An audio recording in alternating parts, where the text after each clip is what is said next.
Are criticism and negative feedback getting to you? Don't let it keep you from achieving your career goals. In this video, you're going to get 10 tips to help you develop a thick skin and set you up for success when dealing with negativity and criticism. First, remember that criticism isn't always personal. Now, sometimes it is, and it's just plain mean.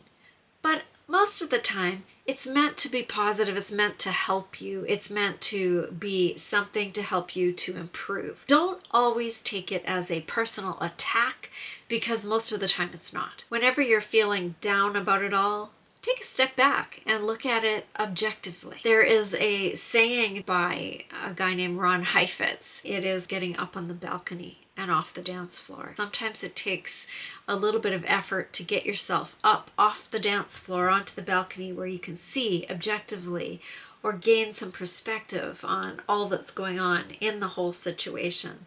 And in that case, it might be that the criticism is not something that you need to take personally at all. Maybe it's something that will help everything to move more smoothly. And so it's an important thing to take a step off that dance floor, take a look down below from the balcony, and look at things in an objective way. It's important also to separate the feedback from the person that is giving it. Most criticism is meant as an opportunity for you to learn and to grow and succeed. And honest to goodness, anyone who has ever succeeded has had their fair share of criticism. Focus on the positive. This is number 2. Focus on the positive and think that, wow, someone took the time to give me some feedback to help me in this situation. Take a look at the piece of what it is that you've got that you can do something with. And even if it is a criticism that feels negative, it is an opportunity to take a good look at it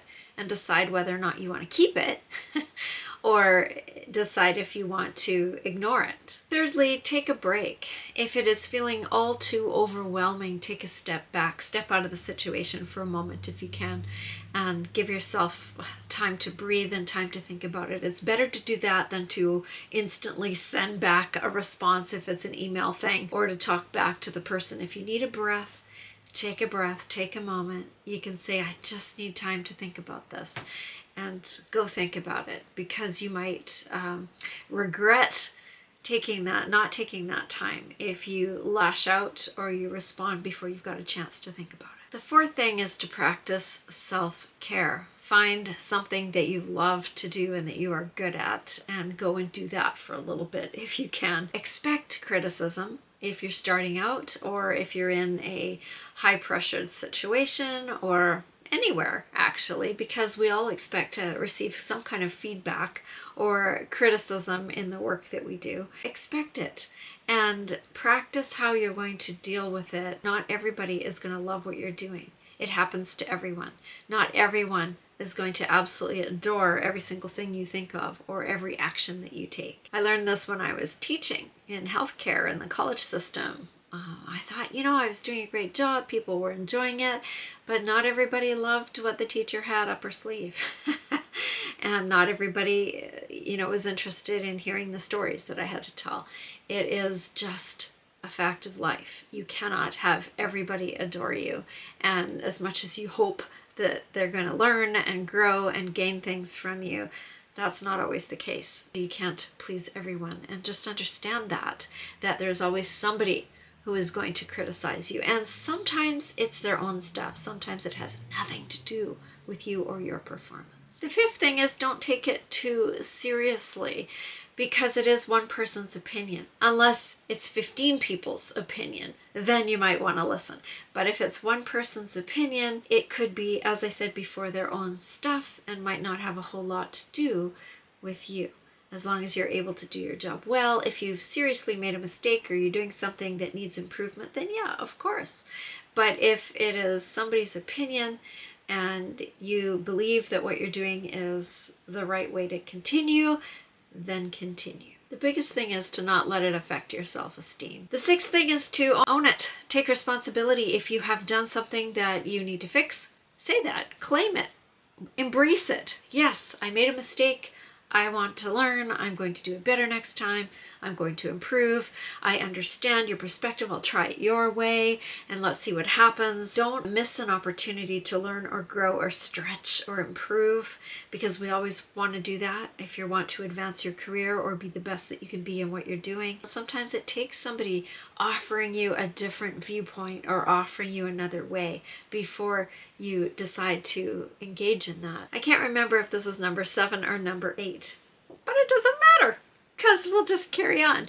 One of the things that is important not to do is to brush off criticism or to ignore it. Acknowledge that it was given to you. Thank the person, even whether you agree with it or not, and take it and then go away and think about it and use it as an opportunity if you believe that it is a valid criticism. The 8th thing, maybe, is to don't be afraid to ask questions. Don't be afraid to ask clarifying questions if you don't understand what it is they're saying, or you aren't completely clear, or you want some solid examples. If someone says you always blah blah blah, or you never blah blah blah, then you might want to ask a question or two and clarify. Give me an exact example, or tell me when I did this, or show me where I did this or I didn't do this, because you don't want someone to throw out broad general criticism at you.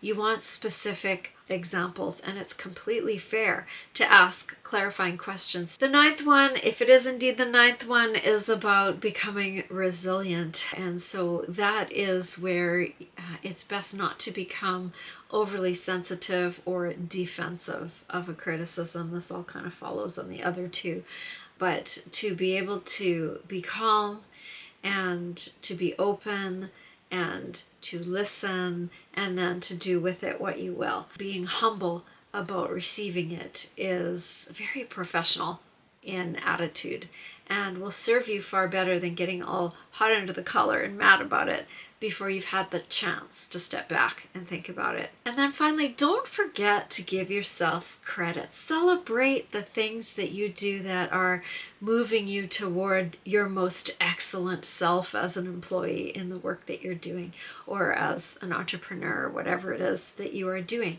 Make sure you celebrate your wins. And if you do make progress, if you take criticism and change something and it moves everything forward, don't forget to celebrate that and give yourself the credit that you are able to learn and you are able to grow and you can achieve great things. I hope these 10 tips will help you to develop a bit thicker of a skin and to handle criticism like a pro. With the right attitude and a bit of practice, you'll be well on your way to a very successful career.